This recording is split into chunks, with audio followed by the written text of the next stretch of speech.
সকাল থেকেই প্রচণ্ড পরিমাণে বৃষ্টি হচ্ছিল, আকাশ পুরো কালো হয়েছিল। তো পরে 8টার পর থেকে আকাশটা বেশ সুন্দর পরিষ্কার হয়ে গেছে, তো বৃষ্টিও কমে গেছে, ওয়েদারটা ভীষণই ভালো ছিল। তো সকাল সকাল স্নান করে শাড়ি পরে এদিকে আলতা পরে নিচ্ছি। আজ শনিবার, তো আজ ভাবলাম একটু তেলপান দিব। অনেক দিন ধরেই ভাবছিলাম দিব, কিন্তু সময়ের জন্য আর দেওয়া হচ্ছিল না। আজ তো ছেলের স্কুলও বন্ধ, তো সেই কারণে ভাবলাম আজকেই দিয়ে দিই, হাতে যেহেতু সময় আছে।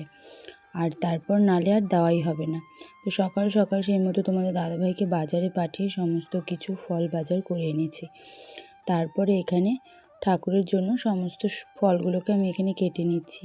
তো ঠাম্মা যখন বেঁচে ছিল তখন ঠাম্মাই তো রেডি করে দিত, আমরা শুধু পুজোটা করতাম, মানে পাঁচালিটা করতাম। এখন যেমন ঠাম্মা নেই, তো সমস্তটা নিজেকে রেডি করে পুজোটা করতে হয়। আর এই তেলপানটা আমি কখনো দেইনি। তো আমার বাপের বাড়িতে বিপত্তারিণী পূজাটা হয় না, আমার বাপের বাড়িতে মঙ্গলচণ্ডী করে। তো আমি সেরমভাবেই না নিয়মটা জানি না।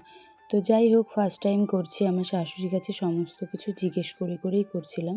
তো মার কাছ থেকে জিজ্ঞেস করে সমস্তটা এদিকে আমি রেডি করে নিচ্ছি।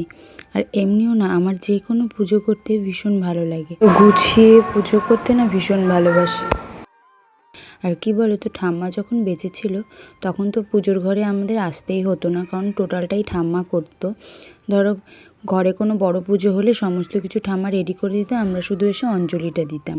যে কোনো পুজোই বলো না কেন, টোটালটাই ঠাম্মা রেডি করে দিত।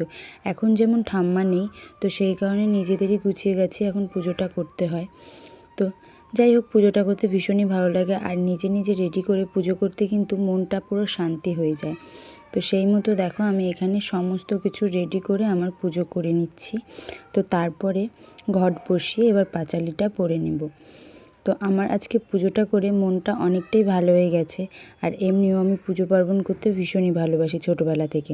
আমি যখন বিয়ের আগে বাড়িতে ছিলাম তখন আমার বাড়িতে পুজো আমিই করতাম, মানে রোজ দিনের যে পুজো হয়, তো আমি রোজ দিনের পুজোটা করতাম। তো তারপরে এ বাড়িতে আসার পর তো ঠাম্মাই করতো, তেমনভাবে আমার ঠাকুর ঘরে ঢোকাই হতো না। তো ঠাম্মা চলে যাওয়ার পর থেকে ঠাকুর ঘরের দায়িত্বটা যেমন আমি নিয়ে নিয়েছি। তো পুজো টুজো করে এখানে রান্নাঘরে চলে আসছি রান্না করতে। তো আজ তো নিরামিষ, তো সেই কারণে এখানে আলু পটল দিয়ে একটা রসা করে নিয়েছি।